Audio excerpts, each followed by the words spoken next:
Olá, estamos aqui de volta para dar continuidade à nossa aventura com as leis de Newton. E aqui a coisa começou a ficar interessante, porque agora nós vamos fazer diagramas de forças. Nós já falamos que a primeira lei de Newton é a chamada lei da inércia. E a inércia é uma lei que diz que objetos que estão em movimento permanecem em movimento.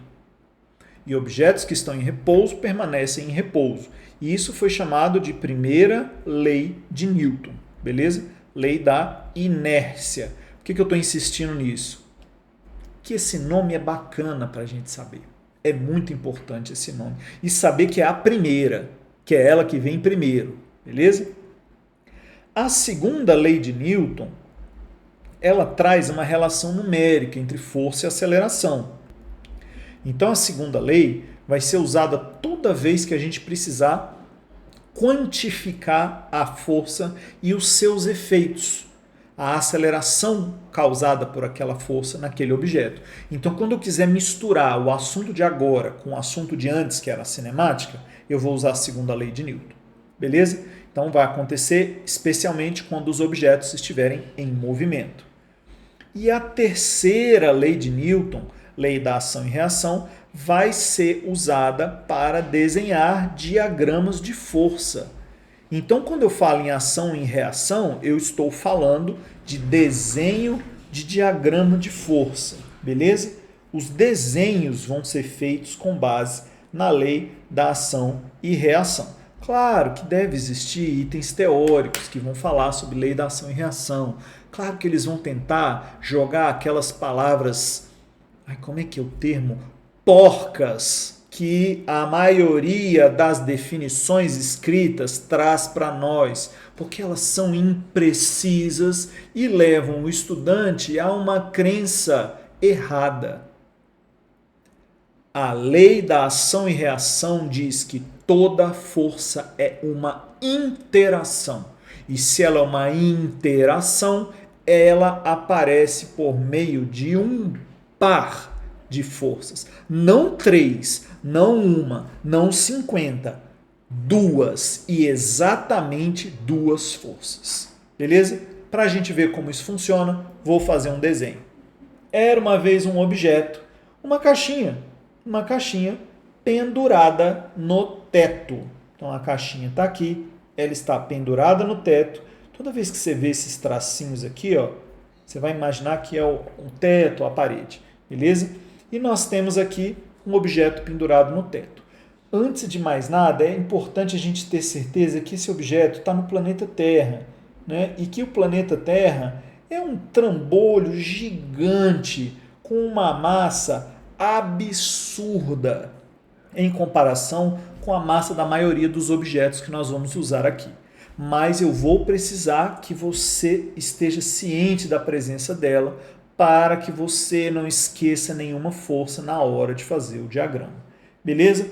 Então, como é que funciona isso? Se um objeto está pendurado num fio, como ele está aqui, significa que esse objeto está sujeito a uma força que é uma interação, portanto, entre o objeto e o planeta Terra. Porque o planeta Terra e o objeto interagem mutuamente. As interações são sempre mútuas. Então, a Terra puxa o objeto para baixo. Essa força que puxa o objeto para baixo, ela tem um par ação e reação que se localiza no centro do planeta Terra. Essas duas forças juntas compõem uma interação. Essa interação tem um nome. Nós chamamos essa interação de peso. O peso é a força que existe nos objetos só porque eles existem e estão na Terra. Essa força representa a interação entre o objeto e o planeta Terra. Essa força aparece no objeto e no planeta Terra. Aí você vai falar assim, então quer dizer que quando eu estou aqui e dou um pulo para cima, então quer dizer que não sou só eu indo para baixo, a Terra vem e gruda no meu pé. É verdade. Só que como a sua massa é muito menor que a massa do planeta Terra, o tanto que ela andou para cima na hora que você deu o pulinho, tanto que ela andou para cima e veio na direção do seu pé é irrelevante, é desprezível. Mas se você fosse grandão, tipo a Lua, você puxaria a Terra de uma forma significativa. E a Lua faz isso todos os dias. Por isso que nós temos maré alta e maré baixa a cada 12 horas. Porque na hora que a Lua vai passando, ela puxa o oceano para cima e aumenta o nível do mar ali em cima de onde ela está passando e do outro lado do mundo também, porque ela deforma o planeta. Forças são interações. Se elas são interações, elas aparecem aos pares. Então nós nunca vamos desenhar uma força. A gente sempre vai desenhar duas, porque a gente tem que se lembrar das duas forças para garantir que a gente sabe o que a gente está fazendo. Se a caixinha não tivesse pendurada ali no fio, ela ia cair. Ela ia cair com a aceleração da gravidade. Então, ela teria uma força que é massa vezes aceleração, que é a massa dela vezes a aceleração que ela tem. Portanto, o peso de qualquer objeto próximo à superfície da Terra será dado pelo valor de sua massa em quilogramas vezes a aceleração da gravidade, normalmente 10, 9.8, 9.81, sei lá. Que o problema é botar para você. O fato é que quando você desenhar a força-peso, você tem que desenhar também a força no planeta Terra, mesmo que você desenhe mentalmente. Não se esqueça de que o peso é uma força que atua no objeto e no planeta Terra ao mesmo tempo. Por quê? Porque é uma interação entre o objeto e o planeta Terra. Beleza? É isso. Essa foi a primeira força. Vamos desenhar as outras. O que mais que nós temos aqui? Nós temos também o fio que pendura o objeto. O fio que pendura o objeto, ele não tem massa. Ele tem massa desprezível. Não quer dizer que ele não é feito de átomos. Quer dizer que a massa dele é tão pequena que se eu usar um fio com o dobro da massa, não muda nada. Os efeitos observados são os mesmos. Então esse fio, ele sofre uma força porque ele está encostado no objeto. O objeto sofre uma força porque ele está pendurado no fio. O que o objeto sente devido ao fio? O objeto sente que o fio está puxando ele para cima, porque fio não empurra nada. Se pegar um fio para empurrar um objeto para frente, você não consegue. Você consegue com uma haste. Aí você consegue empurrar um objeto para frente. Com um fio você não consegue. Fio você só consegue puxar. Então o fio puxa o objeto. E dado que o fio puxa o objeto, a ponta do fio é puxada no sentido oposto. E essas duas forças que eu desenhei aqui representam uma interação. A interação entre o fio e o objeto. E essa interação também tem um nome. Essa interação é chamada de força de tração. Por que ela é chamada de tração? Porque é uma força que aparece nas duas pontas do fio. Afinal de contas, o fio também está preso no teto. E se o fio está preso no teto, significa... Vou desenhar o teto aqui separadamente. Significa que o teto está sendo puxado pelo fio, porque fio só puxa, fio não empurra. O fio também puxa o teto. Com que força? Essa mesma força de tração que vai puxar a outra ponta do fio no sentido oposto. Veja que o fio ele é puxado no sentido de tracionamento. O fio não está sendo dobrado, o fio não está sendo torcido, o fio não está sendo comprimido, o fio está sendo puxado. O fio está sendo tracionado, por isso essa força se chama tração, será representada pela letra T, e essa letra T não tem fórmula para ela. Força de tração você sempre improvisa o cálculo e cada problema vai ter o seu. Beleza? Então, eu tenho uma fórmula para o cálculo do peso. Eu consigo calcular o peso por meio de uma fórmula, porque o peso é a massa do objeto vezes a aceleração da gravidade. Suponha que eu pego um objeto de 2 kg como exemplo. O peso dele será 2 vezes 10. 2 vezes 10 dá 20. 20 newtons é o peso desse objeto. Esse objeto tem um peso de 20 newtons. Significa que o objeto e o planeta Terra atraem-se mutuamente por meio de uma força de 20 newtons.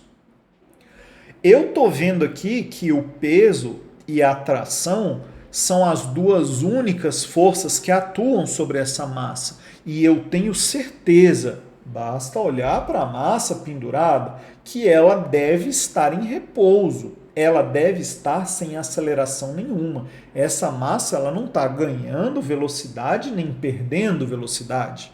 Ela está com a velocidade constante e igual a zero. Seria diferente se ela tivesse, em vez de estar pendurada no teto, pendurada no elevador. Aí seria outra história. Aí seria outro problema. Mas nesse problema em que o objeto está pendurado no teto, dado que ele não tem aceleração, eu posso dizer que a tração tem que ser igual a 20 newtons. Por quê? Pela segunda lei de Newton. Segunda lei de Newton. Ora, força é massa vezes aceleração. Se a aceleração é zero, a força que atua sobre esse objeto é zero. Então, se tem alguém puxando o objeto para baixo com 20 newtons, algo tem que estar puxando ele para cima com 20 também, para que a situação que eu estou vendo esteja acontecendo. Então, essa tração vale 20 newtons, portanto, essa tração vale 20 newtons, portanto, essa tração vale 20 newtons, portanto, essa tração vale 20 newtons. Veja que o fio é puxado por 20 newtons às duas pontas. Afinal de contas, qual é a força resultante sobre o fio? Zero, porque o fio está sendo puxado por 20 para um lado, 20 para o outro. 20 menos 20 dá zero. E isso corresponde ao que eu estou vendo, que é um fio sem aceleração. Se o fio está sujeito a uma força cujo resultado de todas as forças, dá zero, eu tenho certeza que esse fio está sujeito a aceleração zero. Veja que eu não estou falando de velocidade, eu estou falando de aceleração, porque a lei da inércia não fala sobre velocidade, ela fala sobre aceleração. A segunda lei de Newton não trata de velocidade, ela trata de aceleração. Então, quando eu falo que a força resultante sobre um objeto é zero, significa que a aceleração do objeto é zero. E o teto? Pô, velho, tu vai me desculpar, o teto é um ente que a gente teve que inventar para conseguir fazer os problemas, porque é claro que esse teto está preso num prédio, ou numa casa, ou numa laje, ou num gancho que está no chão, sei lá, uma árvore. Em algum lugar, algo está sustentando esses 20 newtons para o teto não desabar. Por quê? Se não tivesse essa força, o teto desabava. Mas esses objetos não são meus objetos de estudo. Não me interessa estudar esses objetos. Eu já construí um lugar que tem um teto. Eu vou pendurar objetos e eu te falo, olha, eu te garanto que esse teto aqui não vai cair, beleza? Ah, beleza, então vamos fazer o problema. Porque o meu objeto de estudo é a caixinha. A caixinha é meu objeto de estudo. O fio é meu objeto de estudo. Eles são meus objetos de estudo. São eles que a gente vai ter que avaliar nos problemas. Em geral, a gente só avalia e só desenha mesmo a caixinha. O resto a gente imagina. Imagina. É igual quando você vai fazer conta. 20x igual a 100. Aí você vem e fala, x igual a 5. O que teve aqui no meio do caminho? Um monte de coisa. Você dividiu por dois lados por 20. Aí você fez 100 dividido por 20, que é 10 dividido por 2, que é 5. Não tem problema pular para cá. Não tem problema. Mas tudo isso aqui existiu no meio do caminho, dentro da sua cabeça, para você montar esse raciocínio. Tenta lembrar da primeira vez que você foi resolver uma equação como essa. Você não tinha condição de falar x igual a 5 só de olhar. Ou se você tinha, você só conseguia fazer para algumas, você não fazia para todas. Tinha algumas que você tinha que fazer o passo a passo. Algumas delas nós vamos fazer o passo a passo. Aqui é a mesma coisa. Pô, eu tenho um objeto pendurado, calcule a tração no fio. 2 kg, 2 vezes 10, 20 N. Então, a tração é 20 N. Bola para frente. Vida que segue.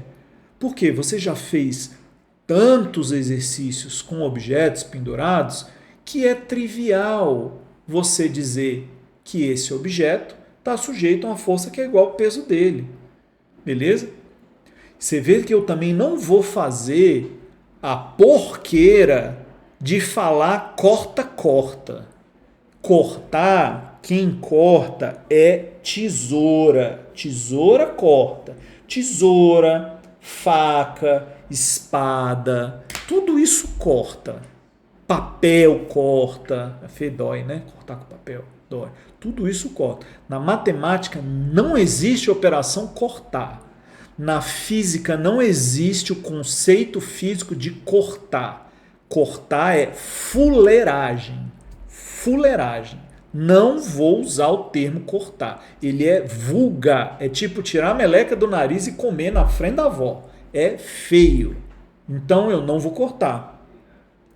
Aí, claro, eu estou dando esse chilique todo aqui para você evitar as coisas que vão te atrapalhar na hora de fazer as questões boas.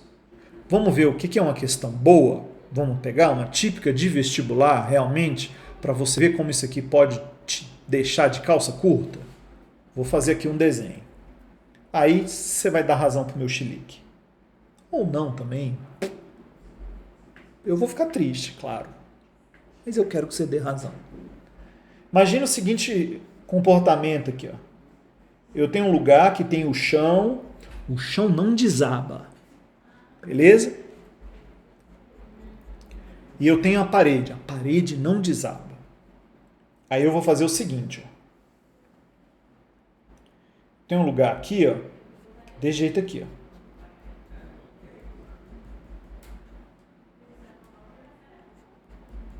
Pronto. Aqui eu vou botar um objeto. Eu estou botando rodinha, cara, porque a gente não falou de atrito ainda, né?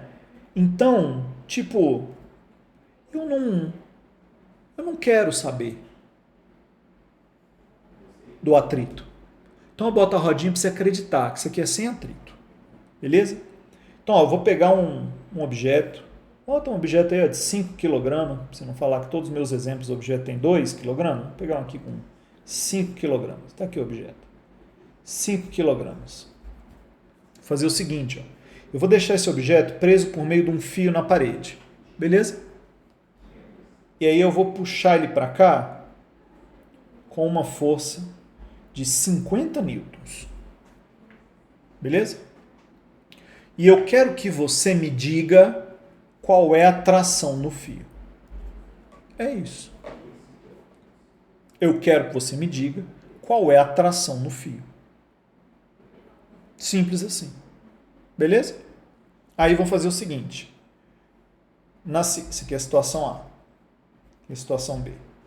Na situação B, eu vou puxar um objeto para frente com a força de 50 newtons e vou fazer uma segunda força aqui para trás também de 50 newtons. Beleza? Aí, o que eu quero saber é o seguinte. Eu quero saber se esse objeto tem ou não tem aceleração. Simples assim. Beleza? Para fazer a análise conceitual aqui. Então, começando pelo objeto A. Está aqui. Quais são as forças que atuam sobre o objeto? Bom, se ele é um objeto de 5 kg, então ele tem peso. Porque se ele tem massa e está na Terra, ele tem peso. Né? Então, vou desenhar o peso. Peso. Não se esqueça, abre um pensamento aqui. Você pode até não desenhar, mas você tem que pensar que esse objeto está no planeta Terra e ele faz peso para cima no planeta Terra, porque os dois se atraem mutuamente. Beleza? Você pode só deixar no campo do pensamento, não tem problema. Mas tem que lembrar. Qual é o peso desse objeto? Nós combinamos que peso será calculado como m vezes g. Então a massa é 5, a gravidade é 10, 5 vezes 10, 50. 50 newtons. Então o peso é 50 newtons. Peso é 50 newtons. Essa força de 50 newtons que eu estou fazendo para cá não interfere em nada no peso. Nada. Porque essa força é horizontal e o peso é uma força vertical. Mas olhando para essa caixinha de 5 kg, eu tenho certeza que ela está sem movimento acelerado na vertical. Eu tenho certeza que ela não tem aceleração vertical, porque isso aqui é um negócio que está no chão, isso aqui não é um elevador. Já viu que quando a gente tiver elevador, o negócio vai ser maneiro, né? Então o chão faz uma força no objeto. Vamos desenhar essa força. Para conseguir desenhar essa força, eu tenho que desenhar o chão.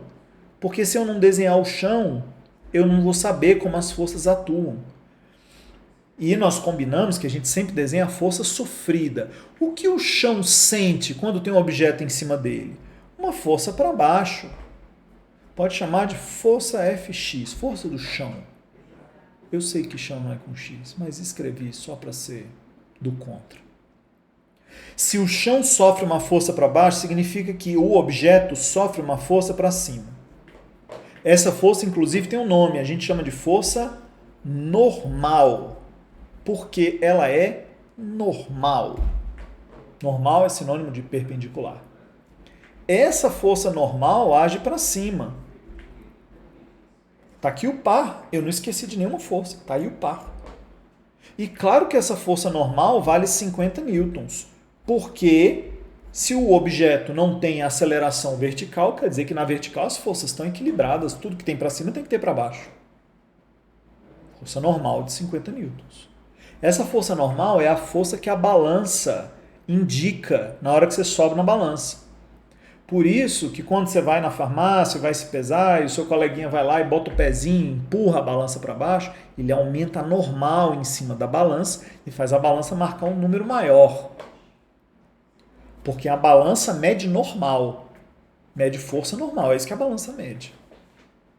Tanto se a balança estiver inclinadinha assim, ninguém faz isso, né? Mas se ela estiver na rampa, ela não vai medir direito a normal. Se ela estiver em cima de um tapete, a deformação ali do pelinho do tapete, do carpete, atrapalha a força normal, porque ela se distribui em outros lugares ali do carpete, e aí a molinha que tem debaixo dela não se deforma e ela não mede a massa direito. Balança é feita para ficar em cima de chão rígido. Ou ela tem um pedaço e o prato dela fica em cima. Assim. Então é isso. Então eu desenhei já as forças da vertical, agora tem que desenhar na horizontal. As forças na horizontal atuam... Bom, vou precisar do fio, né? O fio faz uma força de tração aqui para a direita e essa ponta do fio sofre uma força de tração para a esquerda. E como o fio está amarrado na parede, a parede sofre uma força de tração para frente e a outra ponta do fio sofre uma força para trás. E aí esse conjunto de forças constitui a tração, que vale 50 newtons nesse caso, para equilibrar a força horizontal que nós temos ali. Então esse fio está sendo tracionado com uma força de 50 newtons. Você consegue ver que o carrinho de cima é igualzinho ao de baixo em termos de forças? Eu não preciso desenhar. O carrinho de baixo tem o peso para baixo, a normal para cima, uma força para um lado, uma força para o outro. O peso tem 50 newtons, a normal tem 50 newtons. Eu tenho uma força para a direita de 50, outra força de 50. Esse carrinho está em equilíbrio. Significa que ele não tem aceleração. Não quer dizer que está parado, quer dizer que ele não tem aceleração. Força não diz respeito à velocidade, diz respeito à aceleração. Então, dessa forma, eu consigo dizer que o peso e a normal têm o mesmo valor nesse caso, porque o objeto está apoiado sobre um plano horizontal. Nada de cortar. Cortar é feio. Cortar é feio. Feio e porco. Não vamos fazer porqueira aqui. Senão, quando o problema começar a ficar um pouquinho mais emocionante, você não responde. Então, ó, o objeto da letra A e o objeto da letra B estão numa situação dinâmica que é idêntica. Puxar o objeto com dois agentes externos por 50 newtons é a mesma coisa de puxar o objeto com 50 newtons para a direita e deixar a pontinha de lá, né, amarrada na parede. E por que isso é um problema interessante? Porque isso mostra para a gente uma situação, deixa eu botar um slide em branco aqui, traz para a gente uma situação em que se eu tenho isso aqui, ó, tá aqui, ó,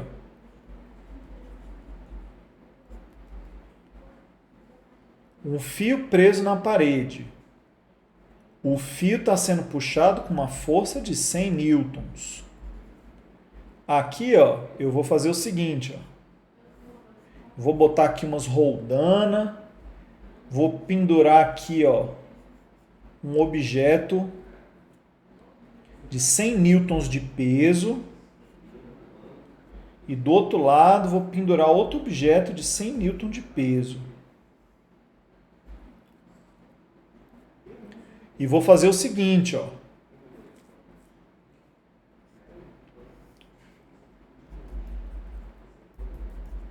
Relaxa que eu tenho um plano.